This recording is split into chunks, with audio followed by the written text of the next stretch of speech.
Hi అండి, welcome to Lucky's kitchen and vlogs. ఈరోజు చిట్టి బాదుషాలు మన ఇంట్లో మనం ఎలా ఈజీగా ప్రిపేర్ చేసుకోవాలో చూపిస్తాను. దానికోసం నేను ముందుగా ఒక కప్పు షుగర్ని తీసుకున్నాను.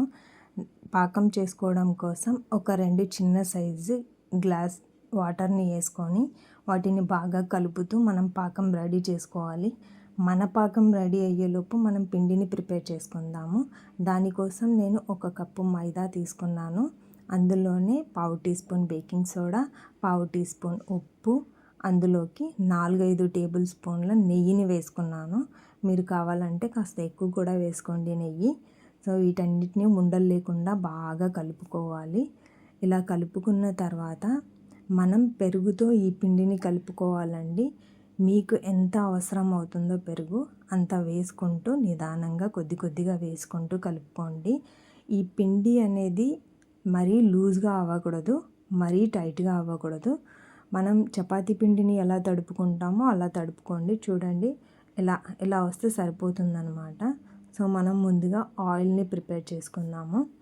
ఆయిల్ రెడీ అయ్యేలోపు ఇక్కడ మన పాకం కూడా రెడీ అయిపోతుంది. సో పాకం అనేది ముదురు పాకం వద్దు, ఏం వద్దండి, జస్ట్ అలా టచ్ చేస్తే బంకలాగా రావాలి. చూపిస్తున్న విధంగా సరిపోతుందన్నమాట.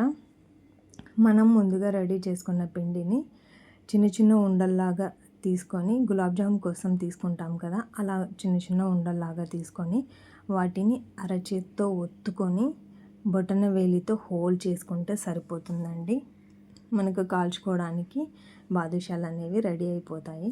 వాటిని మనం ఆయిల్లో వేసి ఫ్రై చేసుకోవాలి. మళ్ళీ చెప్తున్నానండి, ఆయిల్ అనేది ఎప్పుడైనా మీడియం ఫ్లేమ్లో పెట్టుకుంటేనే డీప్ ఫ్రై అనేది బాగా అవుతుంది. లోపలంతా ప్రాపర్గా కుక్ అవుతుంది, పైన గోల్డ్ కలర్లో వస్తుంది. లేదంటే లోపలంతా పచ్చిగా ఉంటుందండి. సో ఎప్పుడైనా మీడియం ఫ్లేమ్లో పెట్టి ఫ్రై చేసుకోండి. అండ్ ప్లీజ్, నా రిక్వెస్ట్ అండి, నేను నా ఛానల్ని కొత్తగా స్టార్ట్ చేశాను.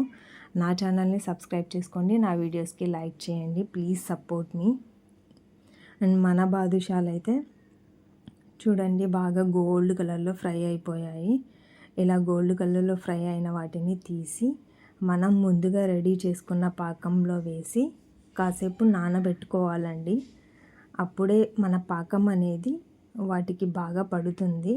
వేసిన తర్వాత మళ్ళీ వాటిని అటు ఇటు కదుపుతూ కొద్దిగా టర్న్ చేసుకుంటూ ఉంటే పాకం అనేది మొత్తం లోపల ఈవెన్గా అంతా పీల్చేసుకుంటుంది. సో మన బాదుషాలు అయితే రెడీ అయిపోయాయి. చిట్టి చిట్టి బాదుషాలు నేను ఓపెన్ చేసి చూపిస్తాను. మొత్తం అంతా పాకం పట్టేసింది చూడండి. Thanks for watching.